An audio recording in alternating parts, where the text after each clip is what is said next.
ছাত্র জনতার অন্যতম সমন্বয়ক সার্জিস আলম হুঁশিয়ারি দিয়ে বললেন, দল আর মার্কা দেখার সময় শেষ, এখন সময় যোগ্যতা দেখার।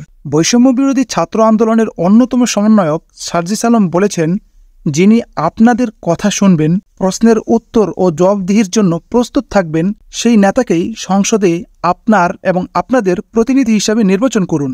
দল আর মার্কা দেখার সময় শেষ, এখন সময় যোগ্যতা দেখার। পঞ্চগড় মকবুলার রহমান সরকারি কলেজ মাঠে ছাত্র নাগরিক মতবিনিময় সভায় তিনি এসব কথা বলেন। সার্জিস আলম আরও বলেন, সীমান্তে বিএসএফের গুলিতে এদেশের মানুষকে মরতে হয়। এসব হত্যার কোনো বিচার শেখ হাসিনা করতে পারেননি। যারা এই বিচার করতে দেয়নি তারা ভারতের সেবাদাস হিসেবে ছিল, এবার তাদের বিচার করতে হবে।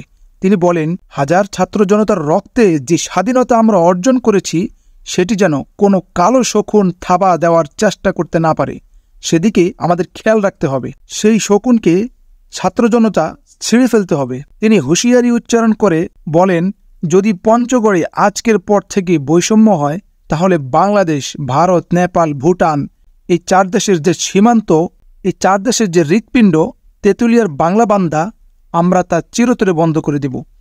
মতবিনিময় সভায় কেন্দ্রীয় সমন্বয়ক আরও অনেকেই ছিলেন।